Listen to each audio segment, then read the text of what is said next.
बघितलं पाहिजे ना आपल्याला कोण काय देतंय, दिल्याच्या नंतर याचे दुष्परिणाम काय होते का हे बघितलं पाहिजे की नाही. कुणी काय दिलं की लगेच भावनेच्या आरी जायचं आणि लगेच काहीतरी करायचं असं नाही. मलाही दिले असते ना, मरणाचे पैसे सरकारने दिले नसते का. मायाला चिल्लर चिल्लर लोकांनी हाणलेत जाऊन, अशी माहिती ती मायापाशी चिल्लर चिल्लरने हाणलेत जाऊन. तिकडे कुणी नाव सांगत आहे, कुणी कामं घेत आहे, कुणी काही करतंय. मी मागही आवाहन केलं, ज्यांनी पैसे दिले असतील तुमच्या माघारी घ्या. कुणाला कामं दिले असले तुमचे माघारी घ्या. मी कामं सांगत नाही, सांगितलेच कामं तर देवतांचे सांगतो फक्त. आमचे लेकरं मोठे होऊ नये म्हणून मराठ्याला एवढं पण कळत नाही का. आणि ज्या जाती आपल्या अंगावर खऱ्या यायला पाहिजे ते येत नव्हत्या, सोबत होत्या. दलित, मुस्लिम, मराठा, काही धनगर, काही ते बंजारा समाज, काही मायक्रो ओबीसी, हे लोक संघ आहेत. आपण मराठ्यांनी हे पण विचार केला पाहिजे, पुतळ्याच्या आडून जर आपल्या अंगावरती दुसऱ्या जाती येणार असतील तर आपण थांबलं पाहिजे. राजे इतकं प्रेम आपलं कोणावरच नाही, आणि त्यांच्या विना आपलं जीवनाला काहीच अर्थ नाही. मग छत्रपतींविना त्या प्रॉपर्ट्याच त्यांच्यामुळे, आणि त्यांच्यासाठी शाही थाटात आपण जागा घेऊन बी नाही का उभा राहू शकत. पुतळ्यात तुम्ही चौकात बी बसवा, पण शाही ठिकाणी तुम्हाला बसायला जागा आहे का. मंदिर उठवलं जात नाही, मस्जिद उठवली जात नाही त्यांच्या जागेत. अरे आपला राजा आहे या पृथ्वी तलावर असा राजा होणं नाही. त्यांच्यासाठी 1 गुंठा 2 गुंठे जागा घेण्यात काय गावकरी तुम्ही बिल्डिंग बरी बांधता, तुम्हाला घर बंगला 25-30 लाखाचा, तिथं पैसे आहेत तुमजवळ. आपण शाही कामं करा, अंगावर कोणी येत नाही त्याची काळजी ना घेऊ. थातूर मातूर भांडण सुरू असतं, धनगराचं मराठ्याचं आपड थापड सुरू असते, दलित मुस्लिम मराठ्याची आपड थापड गाव लेवलवर असते. दलिताचं पोरग एखादं आपल्या शेदीन आपण देतो, एकमेकाचे मित्र असतो. मुस्लिमाचं पोरग आपल्याला देईन, आपण त्यांना देऊ. धनगराचं आपल्याला देईन, आपण त्याला देऊ. हे तात्पुरतं चालू असतं. ओबीसी वाले आहेत किंवा हे आपले बंजारा समाजाचे एकमेकाला बोलत असे गाव लेवलचं भांडण आहे. ज्या दिवशी मराठ्याला असं वाटलं ना की आपल्यावर ताणच व्हायला लागलं तर दुमताच काढून टाकू, काही अडचण नाही, आपण अर्धे आहेत. मराठे संपणं ना, या जगाच्या पाठीवर कोणाच ताकद नाहीये, कोणातच. आता जर गावकऱ्यांनी मिळून पुतळा बसवलं ठरवलं तर मग कशा प्रकारे हा पुतळा बसवला जाईल आणि कशा प्रकारे तुम्ही आता आवाहन केलेलं आहे? माझं तर म्हणणं आहे, वाद हे त्या ठिकाणी बसू नका. आणि तुम्हाला बसायचंच जर असेल तर मी इथून मागही म्हणलेलं नाही बसा, आणि नका बसू पण म्हणलेलं. मला त्या वादात नाही पडलो. आणि आजही मी प्रामाणिक सांगतोय, फक्त शब्दाचा गैरअर्थ करू नका. पुतळ्याच्या आडून जर मराठ्यांच्या अंगावरती दुसऱ्या जाती घालायचा कुणाचा प्लॅन असेल, राजकीय डाव असेल, षड्यंत्र असेल, तर मराठ्यांनी सावध व्हा, एवढंच म्हणणं आहे माझं. बसा हे म्हणणं नाही, नाही पण म्हणणं नाही. कारण पोरं इतके परेशान होते आणि मी इतका परेशान होतो ना, मग मला ते दुःख सहन नाही होत. मग कोणत्या टोकाला जायची माझी तयारी असते. एक शेवटचा प्रश्न आता आपण बोलता आरोप केलेला आहे आणि गौप्यस्फोट केलाय की सरकारने तुम्हाला देखील ऑफर दिली होती. आणि अरे वापर नाही बाबा, एका 2 दिवस भोंगा लावून माया मग मी काय सांगितलं की समजा पैसे द्यायचे असतील, उदाहरणार्थ एखाद्याने काय आपल्याला दिलं, कुणी जमीन फुकट दिली म्हणून काय घ्यायची का. त्यांनी काय चोरीची आणलेली का कशाची आणलेली जमीन माहितीये का आपल्याला. एखाद्याने आपल्याला गाडी दिली फुकट दिली, अरे पण त्यांनी चोरून आणली का, त्यांनी काही खून केली म्हणून आपल्या दारातून सोडी घेतली की पळाला गुतला तूच. बघितलं पाहिजे ना आपल्याला कोण काय देतंय, दिल्याच्या नंतर याचे दुष्परिणाम काय होते का हे बघितलं पाहिजे की नाही. कुणी काय दिलं की लगेच भावनेच्या आरी जायचं आणि लगेच काहीतरी करायचं असं नाही. ते उदाहरण सांगितलं तुम्हाला, मलाही दिले असते ना, मरणाचे पैसे सरकारने दिले नसते का. मायाला चिल्लर चिल्लर लोकांनी हाणलेत जाऊन, अशी माहिती ती मायापाशी चिल्लर चिल्लरने हाणलेत जाऊन. तिकडे कुणी नाव सांगत आहे, कुणी कामं घेत आहे, कुणी काही करतंय. मी मागही आवाहन केलं, ज्यांनी पैसे दिले असतील तुमच्या माघारी घ्या.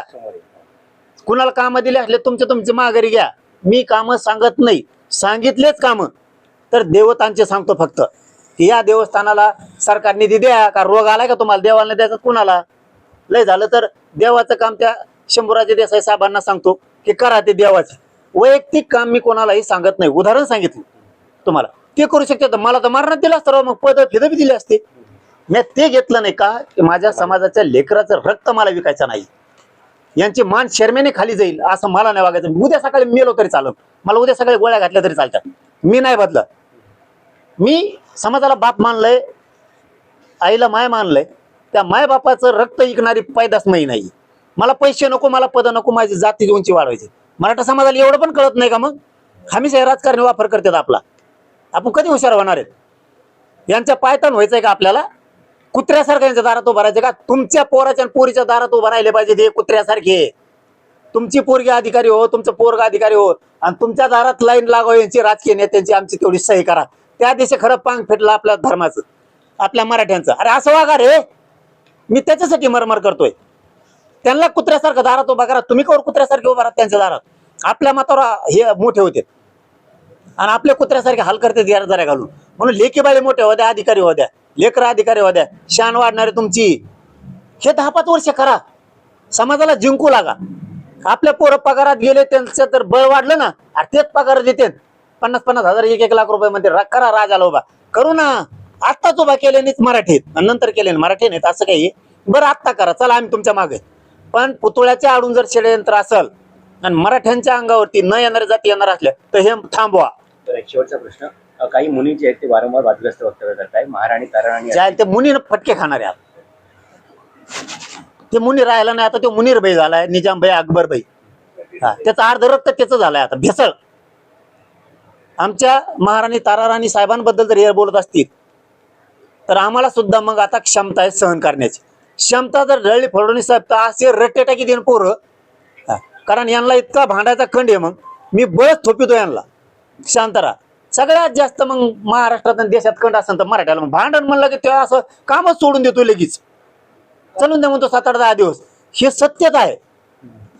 थोडं यांनी समजून घ्या. आणि जैन बांधवांनाही सांगतो, मारुडी बांधवांनाही सांगतो, बाबा तुम्ही समजून सांगा तुमच्या त्या मुनीर भाईला, तू नीट भाकर खाय म्हणा. एक तर भातांवरच खात असशील, एखादं जर कडक भाजी खाणार भेटलं ना त्या काय टोल्यात मुती. त्या मुनीर भाईला नीट राय म्हणा तू. आणि फडणवीसांनी सुद्धा त्याच्यावरती गुन्हा दाखल करा आणि हे थांबवा. आमच्या राजाचा अवमान आम्ही सहन करणार नाहीयेत, हे समजून घ्या. कारण इथं मराठ्यांचे, मारोड्याचे, जैनचे चांगले संबंध आहेत. यांनी समजून सांगा त्याला आमचे चांगले संबंध आहेत, तू तिसरंच वाढू नको. कारण आमच्या डोक्यावर गेलं ना आम्ही कोणत्या थराला जाऊ शकतो बरं का मग. आणि राजासाठी तर आम्हाला जीवाची भीतीच नाही. आम्ही काही ठिकाणी सहन केलं याचा अर्थ मराठा भ्याला नाही. संयमान त्यांना सांगतो, शांत राहा, जात असतंय. संकटाचा ढग येत असतं, जात असतं, शांततेत घ्या. आणि मी शांततेत घ्यायला लागलो म्हणून जिंकलो भाऊ. नसतं आरक्षण 70 वर्ष झालं मिळून देत नव्हते. मी बरोबर जसं पदरात पडत येईल तसं पाडे समाजाचे. हळूहळू पदरात पाडून मराठ्याचे लेकर सुखी केले. तसंच संयमाने घेतोय म्हणून तुम्ही लय डोकं लावू नका म्हणा. जर काही एकदा माथा सरकारला ना, तुम्हाला कावरालाच माणसंच नाही तर सगळे आमचेच आहेत. प्रत्येक गावात 70-80% आम्हीच आहेत. सुरू झाल्यावर लय बेकार होईल. भापीत राहू नका, मस्तीत जगू नका, मराठ्याच्या नादी लागू नका. नितेश राणे यांना देखील छत्रपती शिवरायांची तुलना केलेली आहे. अरे ते काय मुनीर भाई येते हो. आता मुनीर भाई काय करू शकतो सांग. तिकडून उंटावर बसून राहिलं रक्त ते मुनीर भाई. तो कशाचा मुनी, आता ते ऋषी फिशी नाही, आता मुनीर भाई झाला ते. मुनीर भाई येते. मुनीर भाई वागणारच ना तसं. त्याला जमाना ना मराठ्यांच्या अंगावर जाती गेल्या पाहिजे, किंवा मग असा दरी मोठी निर्माण झाली पाहिजे. मुनीर भाई जर काचाट्यात सापाड आणि इथून पुढे जर गप बसला नाही, मुनीर भाईने रट्टे खाल्लेच म्हणून समजायचे. आमचे पोरं जेलाला नाही भेट, केशीला बी नाही भेट. छत्रपतीसाठी कितीतरी केसेस झाले, भेट नाहीत. मी सांगतोय संयमाना घ्या. काही दिवस आपण भेट नाही येत त्यांना म्हणू द्या. बऱ्याच दिवस मराठे भेट येत, मराठे भेकड येत, मराठे आता एकजूट नाही राहिले म्हणू द्या. त्यांना आनंद व्यक्त करू द्या. मराठे काय चीज येत ना, मराठे एकदाच दाखिले. जसं एकदा इथं दाखिले आंतरवालीत बसायला जागा नव्हती. कुंकडं जा तुम्ही 50 किलोमीटरवर गेले तरी मराठे, उसात मराठे, येड्या बाबळीत मराठे, सफरचंदात मराठे, मोसंबीत मराठे, कुंकडं जा रोडवर मराठे, दगडावर मराठीत, कुठं जा. एकदा हिसका दाखवलेला आहे, दुसऱ्यांदा दाखवला मुंबईत. आणि थोडं थांबा आणखी, मराठीची काय लाट असते. आणि मराठा कशाला म्हणतात, पुन्हा एकदा मुंबई आणि दिल्ली बघणार. तुम्ही आता बोलताना सांगितलं जर तुम्ही जर सुधारला नाही तर आम्ही तुमच्या दुकानावर काही सामान घेणार नाही, का तुमच्याकडे येणार नाही, असं काय करावं मग. जर आता मला सांगा, प्रेमा संबंध आहेत मराठा जैन बांधवांचे आमचे, आणि तुमचा तो गुरु का कोण आहे मुनीर भाई, तो गप बसत नसला तर मराठ्यांपुढं काय पर्याय, अपमान सहन करावं. तुमच्या तिथं येण्यासाठी, तुमच्या तिथून काहीतरी खरेदी करायसाठी, तुमच्या येणे आमच्या देवाला, आमच्या दैवताला घोडे का लाविना, तरी बी आम्ही तुमच्याच दुकानावर यायचं का मग, ही अपेक्षा आहे का. आम्ही लाचार वागायचं का, स्वाभिमानी नाहीत का मी आमच्या राजांबद्दल. म्हणून त्यांनी मारोड्याने आणि जैनांनी हुशार व्हावं आणि त्यांनी त्या मुनीर भाईला नीट समजून सांगावं. आणि तुम्हाला सांगता येत नसलं, मराठे जर रस्त्यावर उतरले तर फडणवीसांनी समजून घ्यायचं पुढं काय होणार आहे.